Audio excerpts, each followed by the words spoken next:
Shqipëria do të përballet në datën 7 qershor kundër Serbisë, një derbi i madh i Ballkanit që pritet të luhet në Air Albania dhe që do të ndihet me shumë kushëri jo vetëm në Shqipëri, por edhe në shumë vende të Evropës, duke ditur rivalitetin ton jo vetëm në futboll, por edhe në histori, gjithmonë e më shumë, po afron data e kësaj ndeshje të madhe, ndërsa tani kemi edhe një njoftim zyrtar sa i përket biletave. Federata Shqiptare e Futbollit ka ardhur me një njoftim të fundit pak minuta më parë, atje ku thuhet: për shkak të interesit të jashtëzakonshëm për ndeshjen Shqipëri-Serbi, e vlefshme për kualifikuesit e kampionatit botror 2026, Federata e Futbollit njofton se do të ndjekë një procedurë të posaçme për shitjen e biletave, me qëllim menaxhimin sa më efikas të kërkesës së lartë nga tifozët shqiptarë. Duke qenë se kërkesat pritet të tejkalojnë kapacitetin e stadiumit, Federata Shqiptare e Futbollit bën me dije se nuk do të ketë një shitje të menjëhershme të biletave, por do të ndiqet procedura e mëposhtme. Tifozët do të kenë mundësinë të plotësojnë një formular aplikimi elektronik për të shprehur interesin e tyre për të siguruar bileta.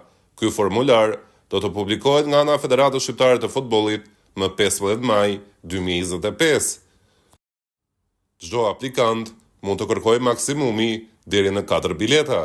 Pas përfundimit të afatit të aplikimeve, do të kryhet një përzgjedhje e rastësishme dhe automatike përmes shortit kompjuterik të aplikantëve, të cilët do të kenë më pas mundësinë për të blerë biletat. Të përzgjedhurit do të njoftohen disa ditë para ndeshjes nëpërmjet adresës së tyre elektronike. Pas njoftimit, ata do të marrin një link unik për të kryer pagesën online në periudhën 30 maj 2 qershor 2025. Pas konfirmimit të pagesës, biletat elektronike do të dërgohen në adresën e regjistruar të e-mailit. Federata Shqiptare e Futbollit thekson se bileta mund të transferohet vetëm një herë. Çdo transferim i mëtejshëm do ta bënte biletën të pavlefshme, shkruhet në faqen zyrtare të Federatës Shqiptare të Futbollit. Pra në bazë të këtij përshkrimi, theksohet se në fillim do të aplikojnë të gjithë ata tifozë që kanë interes për ta parë këtë ndeshje nga afër. Më pas do të ketë një përzgjedhje rastësore të emrave nëpërmjet shortit kompjuterik të aplikuesve.